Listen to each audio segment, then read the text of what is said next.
The Red Arrows have just begun their 6 months of winter training for the 2018 display season.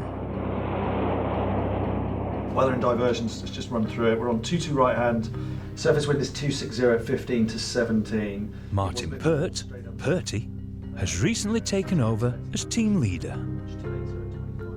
Becoming Red 1 is a privileged moment of my career. I'm obviously exceedingly proud, but now I'm into the role, it's all about the responsibility that I have taking on this iconic part of British history. Typhoon, go. 8, 9. 2 new pilots have joined the team, John Bond and David Stark. Call signs Red 2 and Red 3. Swan, go. 2, 3. Excitement and nerves all in one, because it's a completely new skill that we're going to have to try and learn. Pilots usually spend 3 years with the Red Arrows, each year moving formation position and performing increasingly difficult manoeuvres. So months of training are needed before the team can fly together in their famous 9 aircraft formations. The training that we have here is a very stepped approach to how we get to those 9 jets. What I tend to focus on for about a month is getting our new boys up to speed. So myself, Red 2 and Red 3 fly as a formation, just to build up the very core. It's simple things like turning left and turning right. Today we'll add 4 and 5 on board, and that is us as a core of what are known as Enid, after Enid Blyton's famous 5. We'll train together for about 3 months before we add any other aircraft. Up to now, Perch has been teaching the 2 new pilots the basics of close formation aerobatics. Smoke off, go. Today, for the first time, second-year pilots Dan Lowes and Chris Linden-Smith will be flying outside them. 3, 2, 1, hack. Welcome. Here it is then. First trip for Enid. As far as hazards go, it's probably weather is the biggest hazard for us this afternoon, and we will still make a call about whether we're going to go, even up to the point of taxi. And if it's just not fit, we won't go. All right, we need to be not below 1,000 feet for all the manoeuvring we do this afternoon, and I'm not going to go if we're at, scrabbling around with a 1,200-foot cloud base. I'm sure it will be intimidating having the second years on the outside of us, and I'm sure we'll tense up for the first time as soon as we feel them, and I'm sure we'll feel the eyes in the back of our heads. We will check in on stud 19 at minute 18. It's going to be a mental challenge for the first sortie. It is going to be unnerving. I think there's going to be a degree of pressure, not only because of the person being outside there with their experience and their scrutiny, but the fact there's another red jet out there as well that we don't necessarily want to hit at this stage.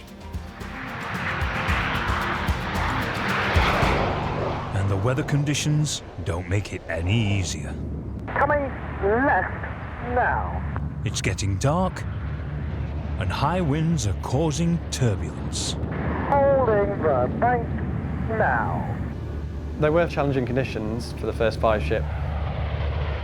Bondi and I thought it was bumpy, but we were swiftly told by 4 and 5 that we hadn't seen anything yet. It's the sort of turbulence you would definitely have the seatbelt on for in an airliner, for example. So trying to formate in that kind of turbulence is just adding to their complications, because they're not now sure whether they've just over-egged it on the stick or they're feeling chopped. Just to prevent fatigue, we'll have something called an open up and relax. That just provides a little opportunity for 4 and 5 to give us in-the-air debrief points that we can fix for the next 15 minutes. When the boss is flying straight and level, don't try and chase him. Just let him meander around. Outside me with Smiley, and I've got to be a stable platform for him, so he has the absolute right to tell me that I'm not in position or being a bit too violent with the controls. Go.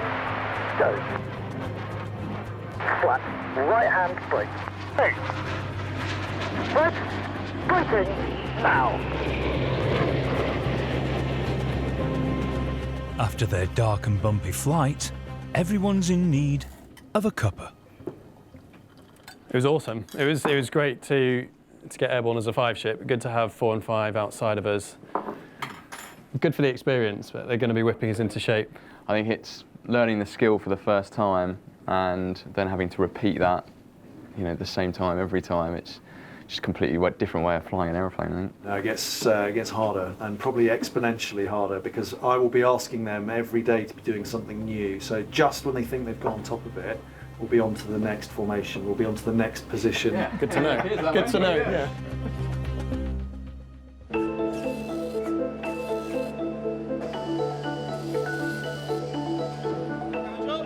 More than 100 engineers keep the Red Arrows flying. Landing gear select down. Each year, 10 of them are selected to travel in the back seats of the jets to service them when they land away from home.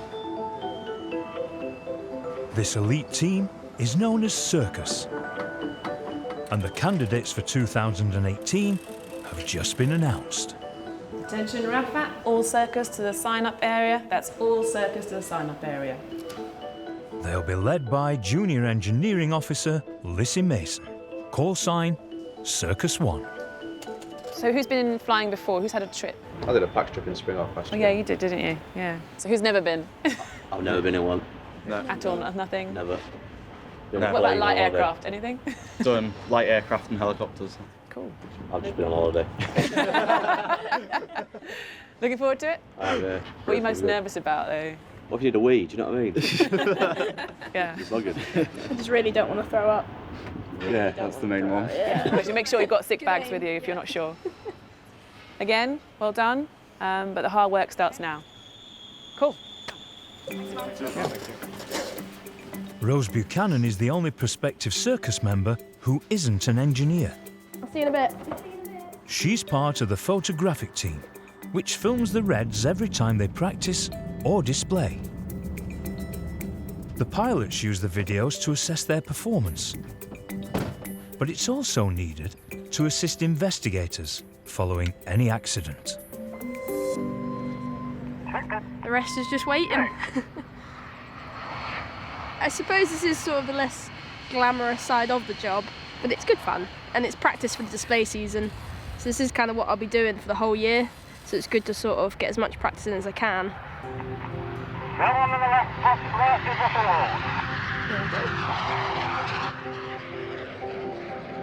A couple of times I've had to have a little panic with myself because you just can't find them. But and there's been times where you're filming and the whole time they're just up in the clouds, so you're just waiting for them to reappear. But eventually they do. Reversing right now. The pilots have a set way they like things filming, especially when it comes to different manoeuvres. Every now and then they'll call us up as well and say, just for this one, can you do this differently, or can we have it a bit more zoomed out, a bit more zoomed in? It all depends on what they've done that day. So yeah, they keep us in the loop on what exactly they want. Rose's job is about to get busier, because so far, only the 5 jets of Enid formation have been training. But soon the remaining 4 jets will be taken to the air. We've got Jipo formation down here, Reds 6, 7, 8 and 9, who themselves make up the more dynamic portion of the second half of the show, who we can train as a single entity.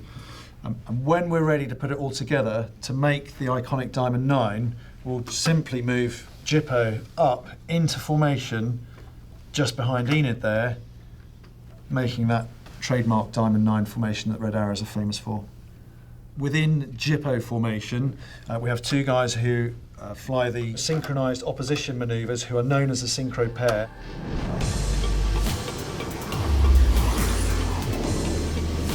The synchro pair perform their hair-raising routine in the second half of the Red Arrows displays, executing extreme low-level rolls and high G turns.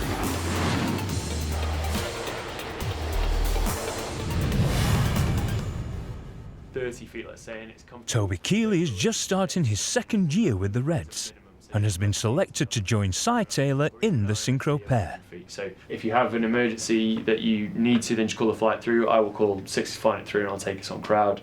Likewise, if you have an emergency down the line that needs you to fly it through, if you need to escape, then just escape off crowd. Yeah. If you have an emergency that requires, it's just... In a way, I feel like I've just joined the team from scratch again, because I'm learning these new procedures as well, just like the new guys are, Reds 2 and 3 this year. Yeah, it felt like a first day at school.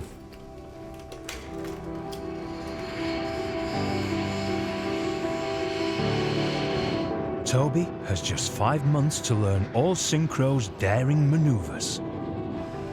He starts with the basics, flying as a singleton, with Synchro partner Cy in his back seat. As a first year in Enid formation, Toby never performed below 300 feet. Now he will be attempting aerobatics with only 100 feet between him and the ground. And pulling up. You're really aware of the ground coming up really quickly. When I was 60 degrees nose down, you just had the sense of ground rush coming up to meet you. You think, oh, crikey, the only thing that's going to save me now is just completing the loop.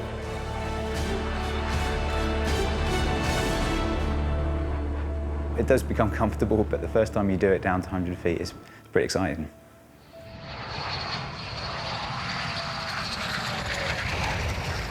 It is great fun. The amount of G-force, you pull a lot more doing the synchro flying, so it's a bit more harder work in terms of physical flying, but yeah, it is good fun. He's not scared me yet, that's good. Let's hope it stays that way. No, it's been a good day actually. We've got quite a bit of training done considering the weather was quite poor. Ready for a beer.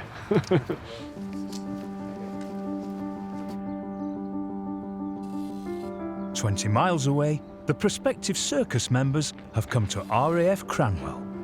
They're here for tests, to check they're fit to fly backseat in the Red Arrows. First stop is the Aircrew Medical Centre.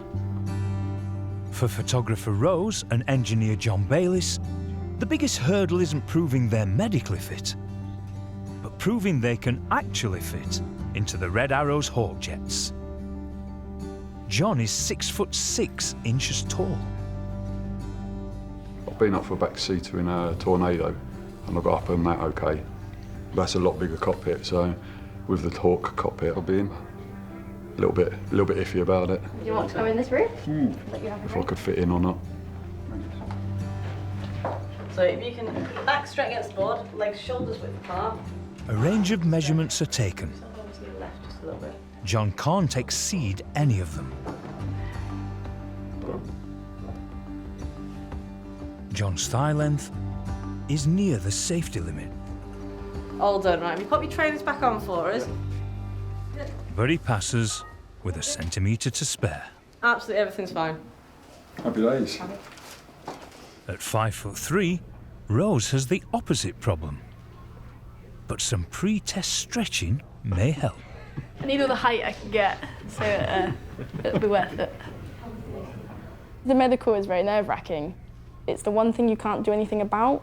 Can't change who you are, you can't change what size you are, what shape you are. I just have to remember that at the end of the day, there is nothing I can do about it. So if it doesn't work out, it doesn't work out. You need to kind of be in a hamstring stretching position. You need to go back as far as you possibly can. Fantastic. Arms out in front of you, index finger halfway to your thumb. So you Everything's fine. can there with your thumbs, and I need those arms nice and stretched out. Until the functional reach measurement. It's a fail. So, yeah, so functional reach we need to redo. Yeah, Is repeat your- this one. Instant fear was going through my mind at that moment. Panic. I did panic a little bit.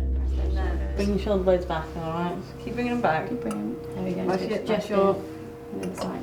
It's your left that's still in the pressure. To keep her place in the Red Arrow circus, Rose needs to somehow stretch an extra 3 centimetres. On one side, I think it's that side there. You have to have your shoulder blades on those pads at all times when they're measuring it.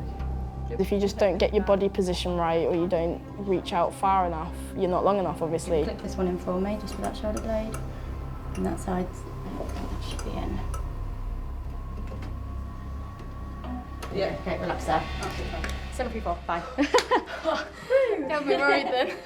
Sometimes happens when people push them all the way back, they don't realise that they're pushing it too far, and you just need that little extra stretch. Yeah, The gap was tiny. It was so borderline. It was really scary, but when they said, yeah, all good, I was like, wow, okay, I can relax now.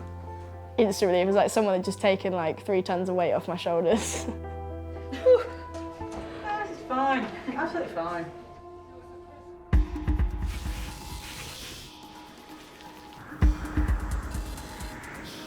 Back Back at Scampton, Si has spent a week flying in Toby's back seat, familiarising him with ultra-low-level aerobatics.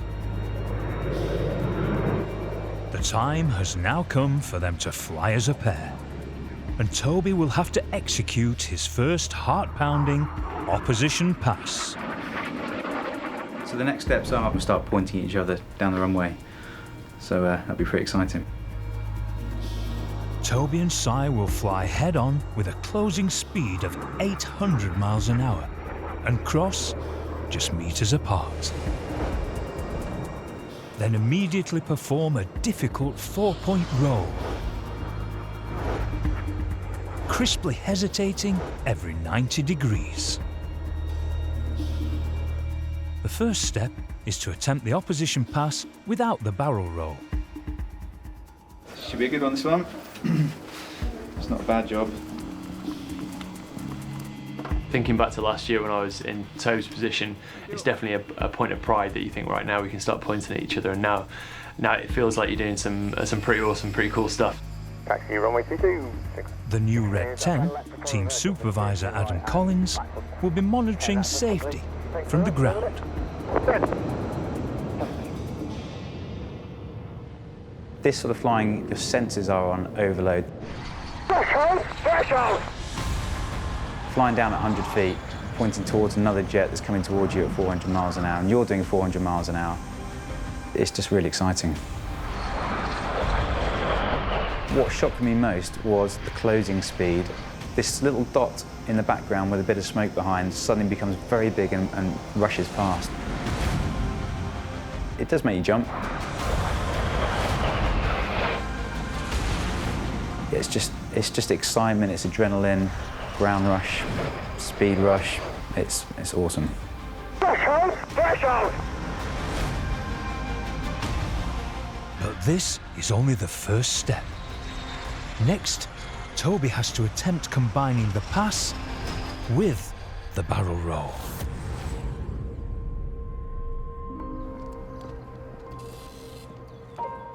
Back at RAF Cranwell, Rose's trials aren't over either.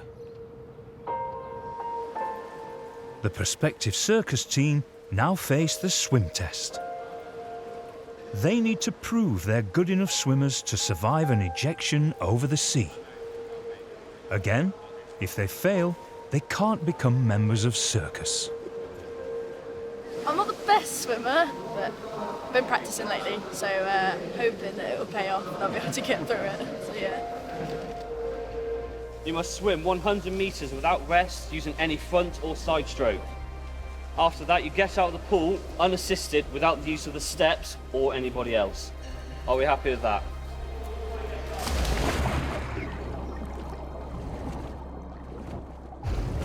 Once we jumped in the coveralls, I must admit it did feel really heavy. It does make it a lot more difficult.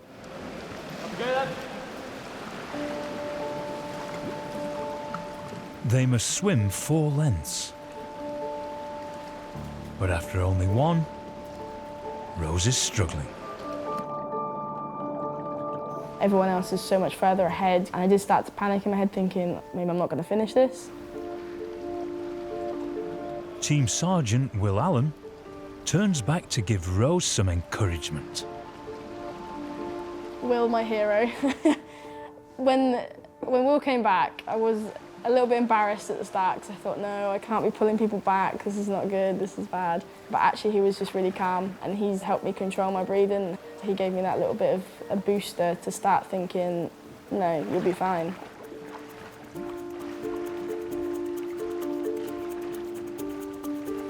She's finished her swim, but Rose still has to get out of the pool in her wet, heavy flying suit.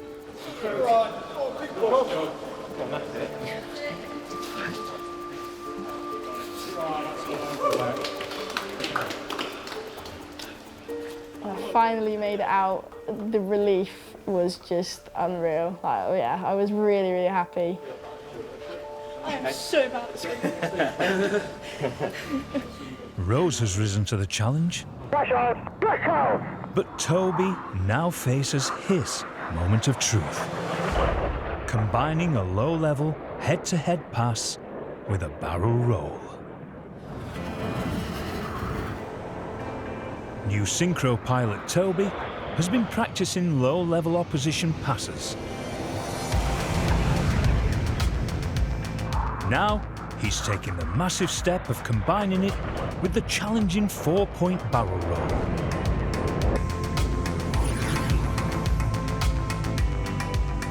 This time, instead of just flying past each other, just before we're going to cross, we then pitch up and then go into a 4-point hesitational roll in a synchronised fashion. Nice and snappy 4-point hesitational roll, and then keeping it level down the line.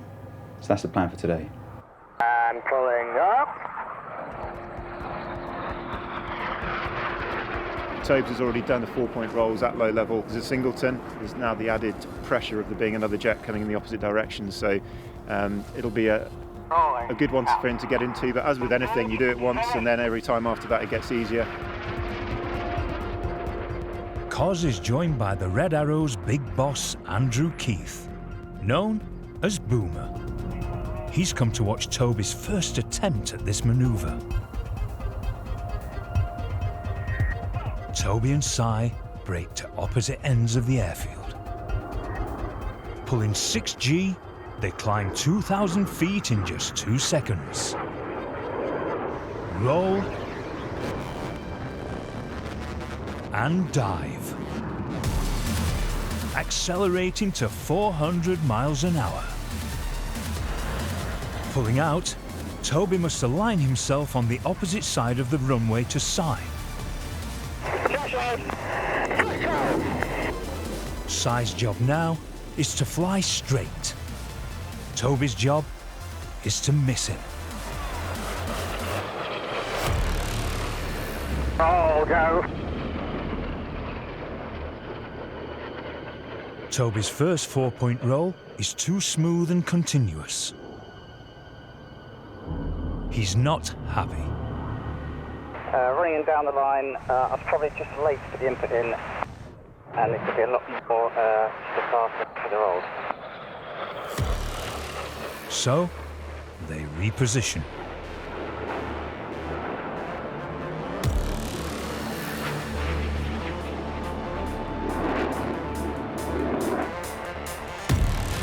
Probably should be sitting what I'm sitting there now. Oh, go.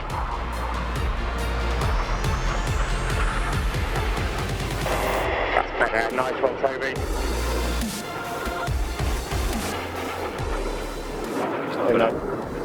Made good progress, actually.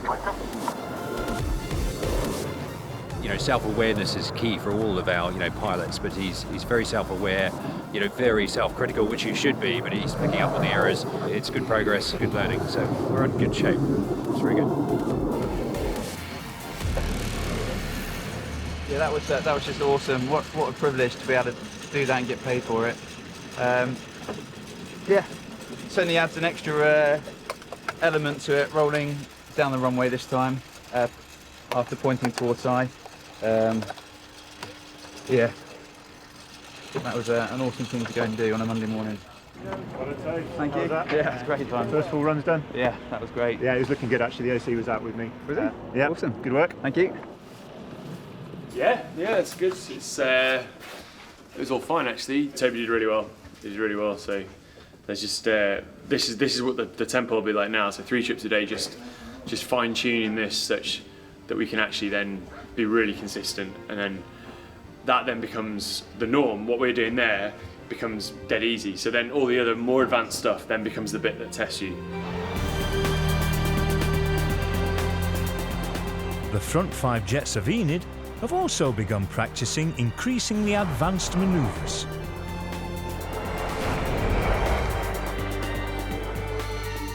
After some sorties, the Enid pilots can be observed gathering together and performing a strange ritual dance.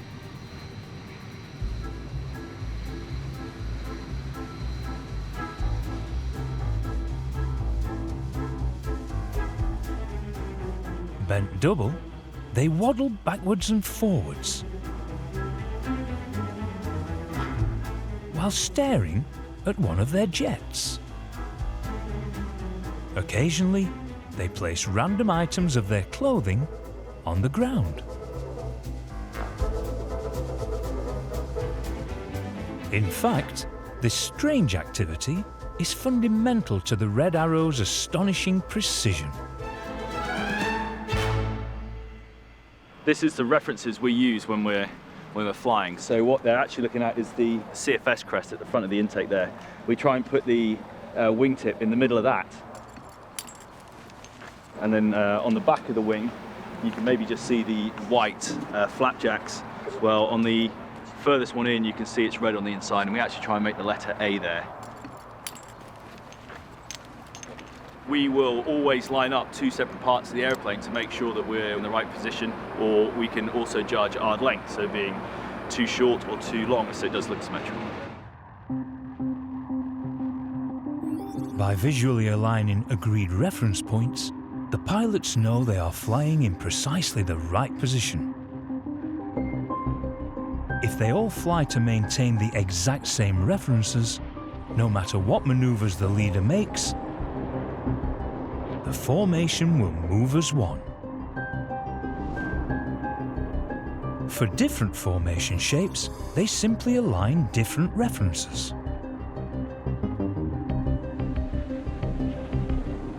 But when you're upside down doing 400 miles an hour in turbulent air, implementing the theory is a little more tricky.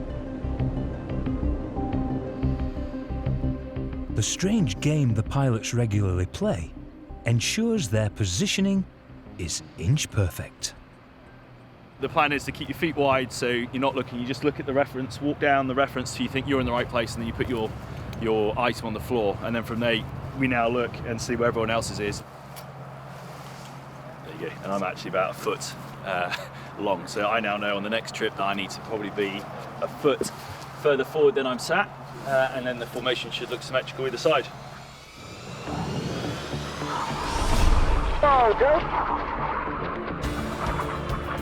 The other four pilots have reached a landmark sortie because the synchro pair are going to be joined by final year pilots Mike Bog-Eye Bowden and Matt Masters to create Jipo formation, named after a previous team leader.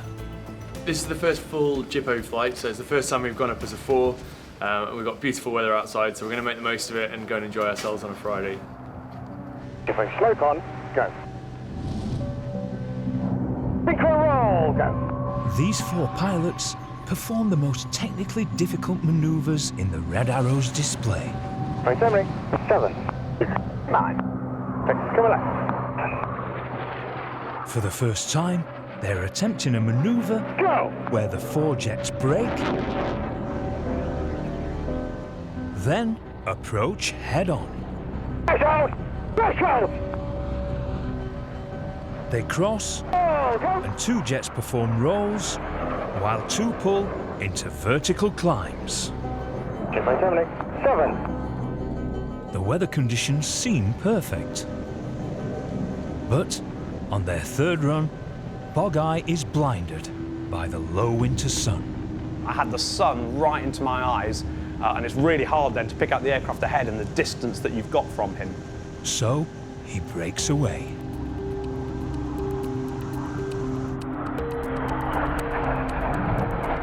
For everything that we do, we've always looked at a safety case of how we escape from a manoeuvre, the safest way to go, particularly for those opposition passes. We need to know where the other aircraft are going to go if it's more than one aircraft. So we're always putting ourselves into that safest bit of sky. Regularly making these split-second life or death decisions is part of the job. First trip, first time we've been up as a four, it's always a bit of a nervy affair. As you can see, with the sun behind us, you're having the similar issue to we had in the air. The sun, looking into sun, the visibility was pretty poor, so that adds a different dimension to the whole formation. But it was a great flight all round. Let's try on Twitter. There you go. Yeah, get it on Twitter. Yeah.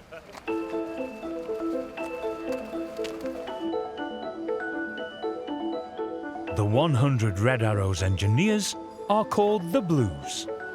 And traditionally, all the engineers vote for the Blue of the Year, who's awarded a special privilege.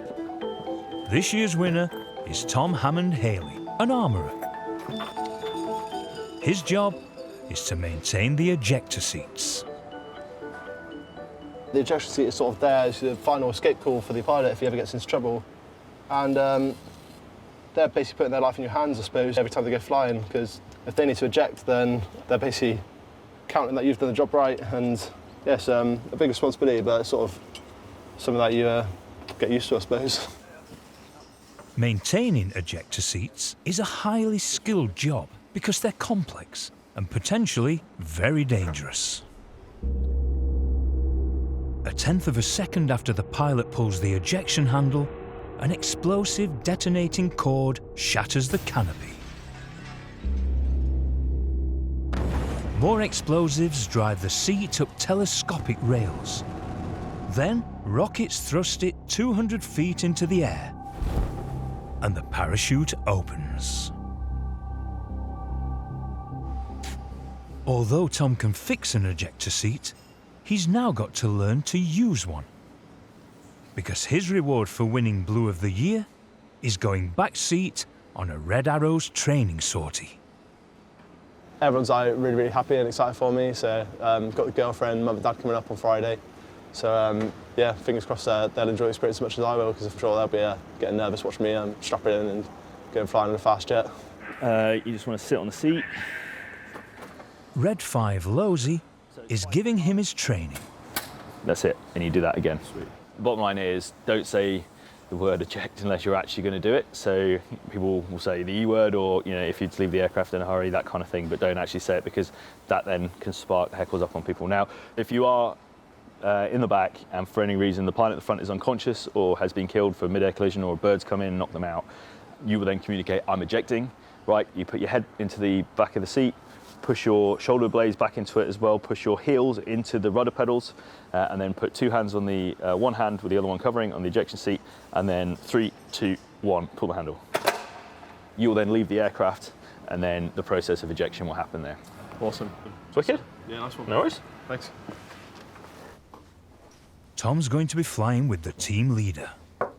Hello. Purty. Morning, sir. You all right? Hello. How you doing? All right. Bad, you? Good to see you. Grab a seat. Cheers. Grab a seat. Here it is then. Days come about already. Are they? Can you remember? Well done. All right, the main aim of this sortie is for you to enjoy yourself. Okay, it is a reward for your hard work last year. We'll get the scary stuff out of the way first. Once we're airborne, the feelings will be a bit different. Just keep your hands either on your knees or up on the grab handles, and that'll just make sure that you're not going to conflict with that stick, because I will feel any movements that you make onto that. If we're going to pull some G, I'll tell you it's coming on. You just want to try and, it's almost like sitting on the toilet, just tense your head, but breathe normally when you can. So, so you do need to breathe throughout all of this, because otherwise you will just pass out. Good to go? Yeah. Enjoy. All right, I'll see you. Yes, sir. See you for the briefing. Brilliant. See you later. Take care. Cheers. Next is Tom's G-suit fitting. All right, Tom, if you could just tell us when you feel like firm pressure on your stomach, please, mate. It inflates in high G turns, squeezing his legs and stopping blood rushing from his brain. How's that feel? That's not really any tighter, is it? Without the suit, he may black out. Is that nice and snug? Yeah, excellent. As he's getting kitted up, Tom's parents and girlfriend Ellie arrive at Red Arrow's headquarters, where Tom's name has been added to the Blue of the Year Roll of Honour. Oh, isn't that lovely? Blue of the Year. It's the one presented annually. Lovely on there. Yeah, great. But, just as Tom's scheduled sortie time approaches, a bank of fog rolls in. Oh, look who it is. Hey. Aww. Good to see you. Okay, good to see you. Okay. Made it? Yeah, we made it. What's happening? You're not going until 2:30? Don't know, Mum. So I'm like sort of weather hold at the minute, so Oh, okay. we'll keep fingers crossed that I'll just go up as soon as possible. Oh, okay. Only the big boss, Boomer, can make the final decision about Tom's flight. We're sort of on the cusp, but don't know if we're going to make it, which is frustrating. The weather only gets worse. Tom. Hi, sir. How's it going? Sorry, tried everything we could. We've hung on till now, but it's just not going to be fit to go flying. The weather's not going to allow us. I'm really sorry, but just today it isn't going to happen. We are going to try and get you back up at some point, probably this time next week if you're around. Yeah, great. Yeah. Yeah. All right. We'll keep in touch. All right. See you in a bit. Yeah, a bit gutted. I was really looking forward to it, but chance is still there, and the wing commander and squad leaders said that they'll no problem get me back up for another training sortie. So possibly if it could fit me on Monday, then hopefully my parents will still be up and girlfriend will be around. So fingers crossed I can get it flying then. So wait and see. It's a blow for Tom, because he's got a very special surprise planned once he gets airborne. The weather is forecast to improve, so hopefully soon he can reveal his big secret. After a tense weekend watching the weather forecast, Tom's parents and girlfriend have returned to Red Arrow's HQ. The synchro pair have already managed to launch a sortie, perfecting the opposition barrel roll.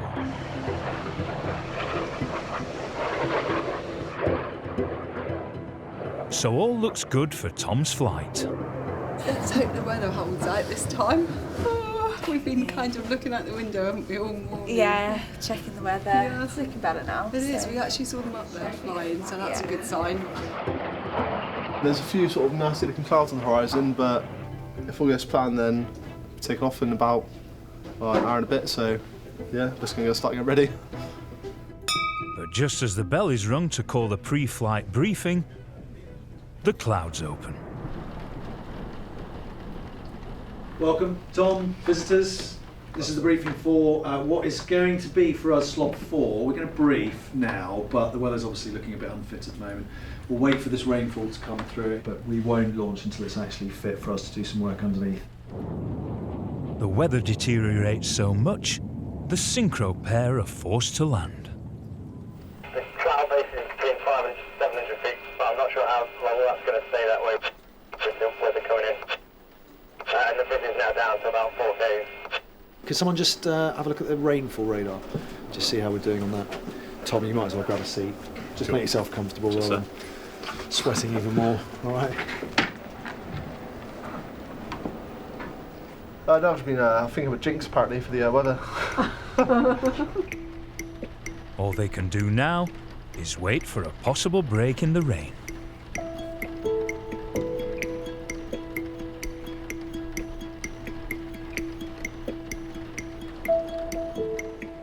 Finally, there's a glimmer of hope. Good to go? Yes. We're going to go. We're going to go. Is that all right? See you in a bit. See you, Tom. See you, Andy. Sick bags, definitely taking them. Right, come on, let's go. Times just to the rain stop.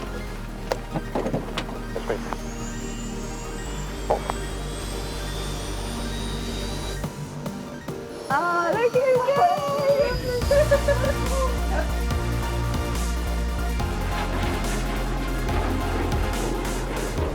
Out to the steps. 8. Right. Smoke on. Go. Pyramid. Holding the bank. Now. Tightening.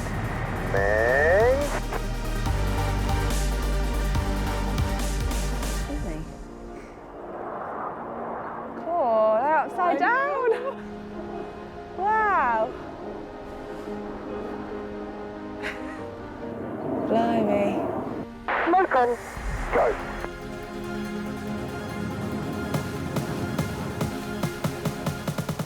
Let's scoping now. Wow, that was awesome. Yeah, Red one. That's so good. He's on top 4. He's just taken a few gulps of fresh air for quite a momentous occasion, which is flying with me, obviously. Tom's engineer friends have gathered to welcome him back. And they've a surprise planned, but not for Tom. Cheers. How was it? Awesome, yeah, loved it. Cheers. Awesome. Well done, Tom. Cheers, sir. Thanks very much. Well done, you brilliant. survived. Good work. Cool. Cheers. Lovely. Cheers. Awesome. Cheers. Everybody ready? Yep.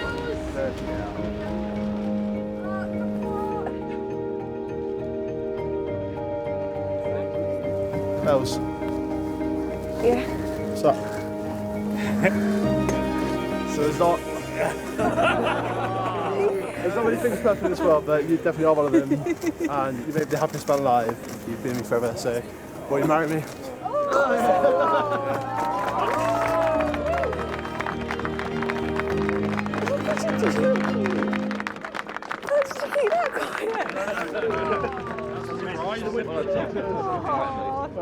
Running up yourself then. I can soon be out with you. Thank you so much. Thank you. Nice to keep it a surprise. Yeah. Congratulations. Cheers, guys. How could you do that to me? Did you not know about that? Not at all. No.